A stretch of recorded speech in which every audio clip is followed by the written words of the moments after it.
அப்படின்னு துரியோதனன் நினைக்கிறான். அதனால அப்ப மாயவர் வந்துட்டார். எங்கோ மாட்டார் உடனேறி கருணேரி மாயவர் சொல்லி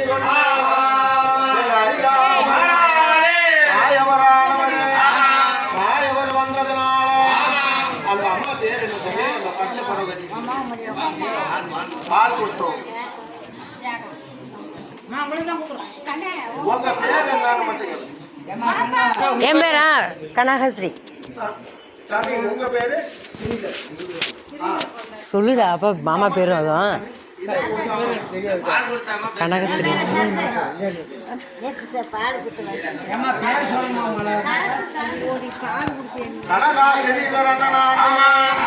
அவங்க சுக்க காப்பி கொடுத்து அருமையான பால் சாதமெல்லாம் கொடுத்து பால் கொடுத்தவர்களும் சுக்க காப்பி கொடுத்தவர்களும் இந்த மகாபாரதம் படிக்கிற பாரத பூசாரிக்கு அவங்க சிறப்பா படிக்கணும்னு சொல்லி அவங்க 5 மனதும் ஒரே மனதாயி காராம் பசுபால் கொண்டாந்து கொடுத்தாங்க.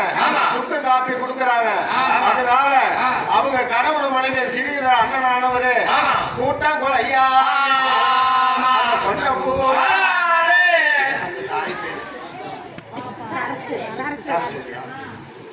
சரஸ்வதி அம்மாளா அவங்க அனைவர்களும் தானே அவங்க கூட்டம் கொலை ஐயாமே அவங்க கொண்ட ஆறாம் பசுபால் கொண்டாந்து கொடுத்தாங்க.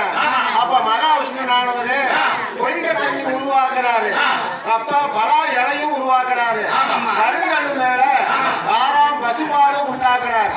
6 பெருமாள் மாயவர் உண்டாக்குனதுனால அப்ப தூர்வாரிசியானவரு அப்ப பாண்டவர் சாப்பாடு கேட்க போறாரு. பாண்டவர் அழிவருக்கும் சாதம் கிடையாது. துரியோதனன் சொன்னது என்ன தெரியுமா? 12 வருஷம் 5வது ஒரு வருஷம் மரமா இருந்து வர்ற வரைக்கும் நீ அடுப்பச்சு சோறாக்க கூடாது. அந்த காய்கனியவே பொறுக்கி சாப்பிட்டுதான் வவுறு வளர்க்கணும் அப்படின்னு சொல்லிதான் அனுப்புறான் துரியோதனன். பாண்டவர்கள் 5 பத்தினி சொல்வதையும் அப்படி அனுப்பினதுனால அப்ப துரியோதனன் என்ன சொல்றான்னா, போய் வெத்த சோறு அறியாத வெதமரியா பஞ்சவர்கள் பாண்டவர் அந்த பத்தினி துறவதையும் வெத்த சோறு கிடையாது ஒழுக்கியா வந்து 5 மாலை இட்டுச்சு.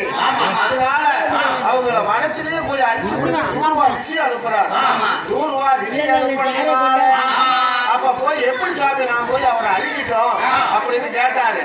அப்படி கேட்டதுனால அந்த பாவி திரியோதிரே படுபாவி அவன் என்னும் அவன் ஏற்பட்டான் அந்த சத்ராவதி துரியோதனானவே அவங்களுக்கு எந்த சோறு கிடையாது.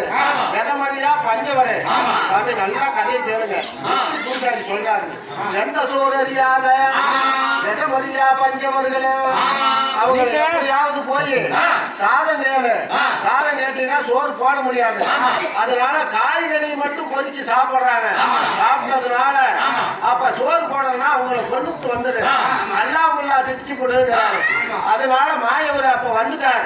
தூர்வாரிசி வனத்துல போயிட்டு இருக்கிறார். தூர்வாரிசி தான் துரியோதனன் அனுப்புறான் அவங்களை கொல்றதுக்கு. அதனால மாயம் பெருமா அரிராமன் அவர் செங்கமன் கருங்கனி அவர் ஸ்ரீராமன் அவர் வட்டமன் கருங்கனி மாய வருவார் ஆளிலவர் பள்ளி கொண்ட அரிராமன் மாயவர் வந்துட்டாரு. வனத்துல தூர்வாரிசி போயிட்டு இருக்கிறாரு. 1வது வருஷத்துல பரமசாலை போட்டு பாண்டவர்கள் 5 பத்தினி துறவதையும் உட்கார்ந்து இருக்கிறாங்க. அங்க போய் கொள்றதுக்கு போறாரு துரோணாச்சாரி அனுப்புறதுனால அப்ப என்ன பண்றாருன்னா தூர்வா ரிஷி போய் அவங்களை அழிக்கணும்னு போறாரு. தூர்வா ரிஷி போய் அழிக்கணும் போனதுனால மாயவர் வந்ததுனால அப்ப தூர்வா ரிஷிய கேட்கிறாரு மாயவர் பெருமாள், எங்க இந்த வழியா போறேன்னு கேட்கிறாரு. நான் வந்து நீ என்ன சாமி நீ இங்க வந்த அப்படின்னு கேட்கிறாரு தூர்வா ரிஷி. சாமியை கேட்டதுனால அப்ப மாயவர் சொல்றாரு, நான் அப்படியே இந்த வனத்தை சுற்றி பார்க்கறதுக்கு வந்த சாமி அப்படின்னு தூர்வாரிசி கிட்ட சொல்றாரு. தூர்வாரிசி கிட்ட சொன்னதுனால சரி நீ என்ன தூர்வாரிசி இந்த பக்கம் போறீங்க அப்படின்னு பெருமாள் கேட்கிறாரு. பெருமாள் கேட்டதுனால அப்ப பாண்டவர்கள் இருக்கிறாங்க. பகையாளி அவங்க பாலிநாடு சத்தாடி அவங்க என்னும் பகையாளி அவங்க ஏது சத்தாடி அந்த மாதிரி துரியோதனனுக்கு வந்து பகையாளியாம் அது பாண்டவர் ஐவரும் அதனால அவங்க கொள்றதுக்கு போறேன் சாகம் போடலாம் அவங்க கல்யாணம் போடுவேன் அப்படின்னு சொன்னதுனால அப்ப மாய ஒரு மனுஷன் நினைச்சுக்கிட்டாரு ஓ சாதம் போய் கேட்க போறியா சரி நான் உன்னை பாத்துக்கிறேன் அப்படின்னு சொல்லிட்டானே அந்த மாயம் பெருமா அவர் செங்க மண்டபுடனே அவர் ஸ்ரீராம கட்ட மண்டபுடனே எங்க மாயம் ஒரு பள்ளி கொண்டா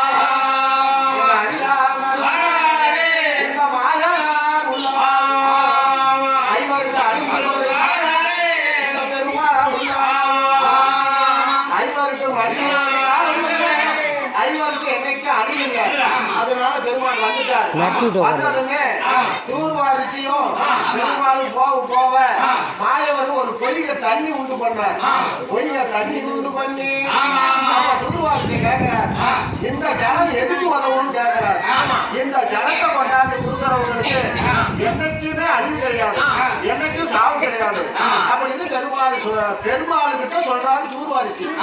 தூர்வாரிசி சொன்னதுனால அப்ப மாய பெருமா அறியாமல் இந்த ஜலதூரா போறாங்க.